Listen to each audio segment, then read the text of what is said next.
Hello and welcome back to the channel, ladies and gentlemen. This video is a classification of magnification and where certain scopes fit. Because as you are probably very well aware, we have three different classifications: low-powered, mid-powered, and high-powered variable optics. What that means is you could have on the low end a 1 to 6, for example, and on the high end a 5 to 25, and everything in between. The reason why I am making this video is because I believe that there's a gap between low-powered and mid-powered scopes. And that's what I want to talk about, because my next big comparison, which by the way is almost 3 hours long, is going to talk specifically on what I feel that gap is and scopes that fit inside of that gap. We're going to talk exactly about what that is, but I want to talk about low-powered variable optics first. A low-powered variable optic is a scope like this, the primary arms special purpose NOVA. This is a 1 to 6 by 24 second focal plane LPVO because the minimum magnification is a 1x. That's very important. It's not just what the magnification range is, it's the minimum magnification and typically what they go up to. The 1 is the most important thing. That makes this a low-powered variable optic, and it's important for people that want to use this optic or optics like this at the lowest power. That's where I feel the biggest controversy comes from and why I want to make this video. Because a low-powered variable optic starts with 1 and it goes to as high as about 10x. There's some scopes that go above that, but we're not going to talk on the nitty-gritty on that. But a low-powered variable optic, to be considered a low-powered variable optic, has to start at 1 and go up from there. So a 1 to 4, 1 to 6, 1 to 8, 1 to 10, those are all low-powered variable optics because of the minimum magnification. So with that being said, a medium-powered variable optic would be a minimum magnification of 1.1 to about 4 or 4.5 on the minimum magnification. That is a very broad range. And as a result, I think that we should split that right down the middle just a little bit, because my next big comparison is going to be on the lower side of things, on the minimum. And I don't want people going, well, why didn't you include all of these other scopes? Well, it would have been way too much information to digest all at one time, and I wanted to break that up. So instead of low-powered, medium-powered, and high-powered, I'm going to introduce what I'm going to be dubbing this as being intermediate-powered variable optics. Before you say, I'm stupid, this is unnecessary, why are you bothering with this? I have a reasoning behind it. Bear with me. An IPVO, intermediate powered variable optic, is something like this, the Vector Continental 2 to 12 by 44. This is an IPVO. And what that means is the minimum magnification is above 1.1 to about 2.9. That's important because there are a lot of scopes in the 2 to 10, 2 to 12, hell, even 2 to 16 magnification range, 2.5 to 10, 1.7 to 10, that are really sort of niche when it comes to what role they're trying to serve. If you have a Mark 12 build that you're wanting to develop, what are you going to run? Probably like a 4 to 16. But what happens if you want to use the minimum magnification, similar to how an LPVO is used at its minimum magnification to be used like a 1x prism or a red dot? IPVOs, I feel, fit that very niche Mark 12-ish sort of realm, where you still want a usable low-end magnification and a decent high-powered magnification where you can engage targets in an intermediate distance. Perfect case in point, 5.56. 5.56 is technically more than capable out to about 600 yards. And that's intermediate distances for intermediate cartridges, so why not have an intermediate powered variable optic? This 2 to 12 is one such example because for Mark 12, this is a great little scope for something like that. And you'll see that in the mega comparison. Vector was nice enough to send this out to me to make sure I had it for my review. And it's just one such example of what I'm dubbing an IPVO. From there, obviously, it's going to be medium powered variable optic. And something like this, Miopta Optica 6 3 to 18 by 50 fits that role perfectly. At this point, the magnification is now going to have a minimum of 3x to about 4 or 4.5, but we're going to touch on why it's around that range very soon. This is the perfect case in point of a medium-powered variable optic. It has a minimum of 3, and in this case, a top end of 18. I didn't mention a maximum for the IPVOs because there is a very large range to that, but I'm going to touch back on that at the end.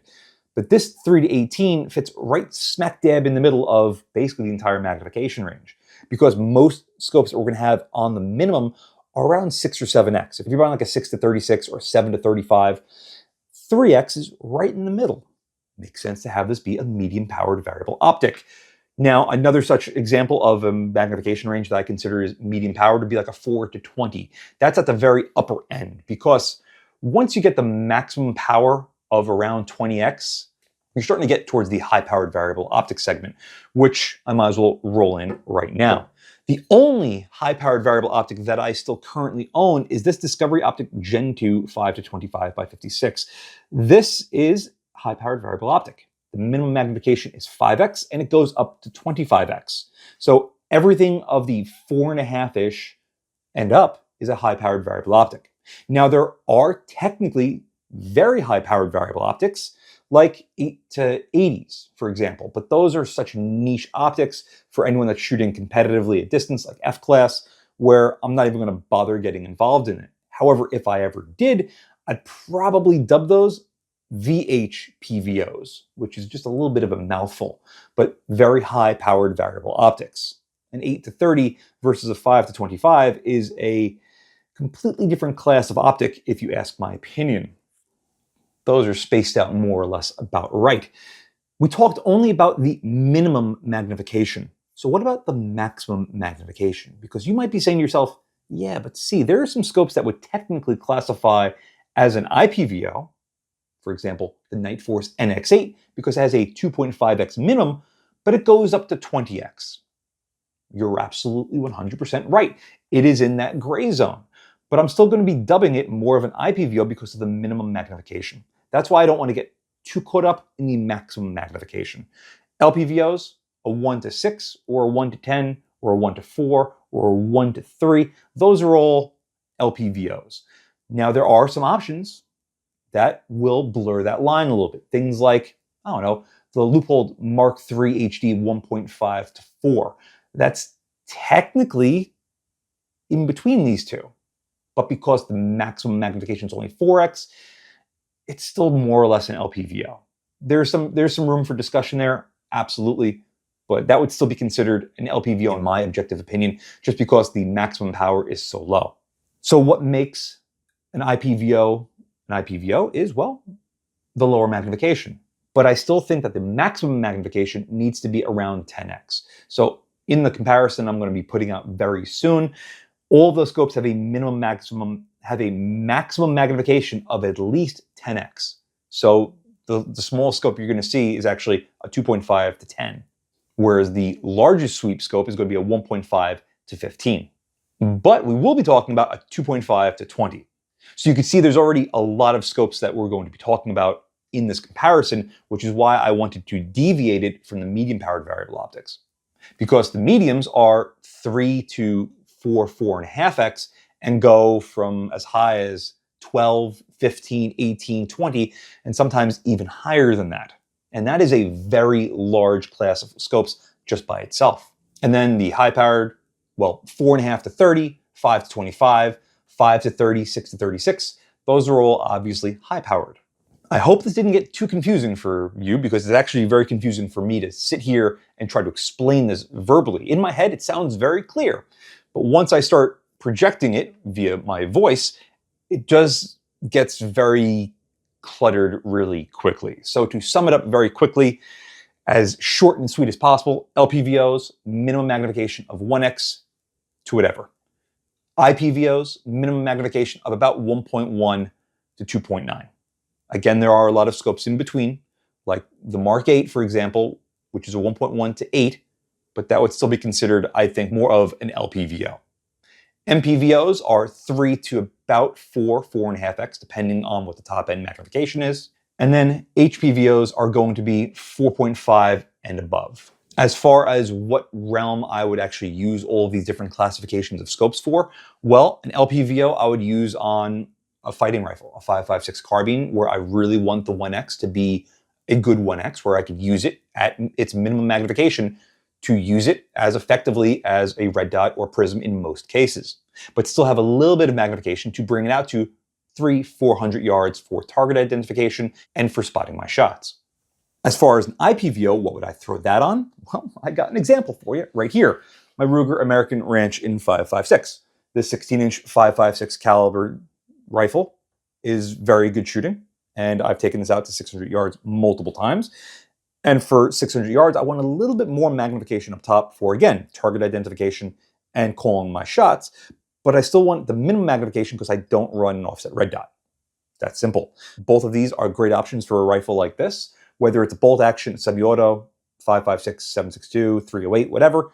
That's all down to personal preference. But this is the style of setup that I think an IPVO is perfect for. An MPVO like this 3-18 is actually going to wind up on my Tikka CTR in 308. That is a very good shooting gun. It's a little bit larger, it's a little bit heavier. I'm not worried about being as fast with it as far as transitioning between positions. So I want a little bit more magnification for it because that gun's also much more capable as far as distance goes. Not only that, I don't plan on really using that gun in close distances anyway, but still a 3x like this with the MRAD 1 reticle, which is still very usable at the minimum magnification, is very easy for me to use the entire magnification on a gun that I can push out to much greater distances than I can 5.56. And then an HPVO like this 5-25, well, I've had many different HPVOs on actually a rimfire, my CZ457, because I use that gun out to 330 yards and shooting a very small bullet at that distance. It's really nice to have that extra magnification to dial it up to spot my shots or my misses. And again, target identification. It's all about knowing what sort of setup you're looking for and the rifle that you're trying to build. However, if you're planning on shooting out to 1,000 yards plus and you're really concerned about grouping and spot calling, something like a high-powered variable optic would be the choice for you. I hope this video makes sense and I hope it resonates with a few people because I really wanted to have this be a class of its own because I really do feel that this bridges a gap between the low and the medium-powered variable optic segment. And it makes sense because there are a lot of people out there that want to build Mark 12s, that want that precision-ish sort of build that isn't going to sacrifice a lot on weight or size. Yeah, sure, the Vector Continental is pretty big, but it's still significantly shorter than the Optica 6, for example. Not only that, it's a little bit less expensive, and some of the features on it make it just a little bit more desirable for certain people with certain builds. And it's going to segue perfectly into my nearly 3-hour-long comparison that's coming up. So, with all that being said, a huge thank you for you guys tuning in. Please stay tuned for the mega IPVO comparison dropping very shortly. And if I don't talk to you then, have a Merry Christmas. And a huge thank you to my Patreon providers and my Subscribe subscribers. Without you, this truly wouldn't be possible. If you'd like to support my channel but don't want to join either of those, I completely understand. But you could still help by using my affiliate links in the description below and or like, share, and subscribe as always. Again, thank you very much.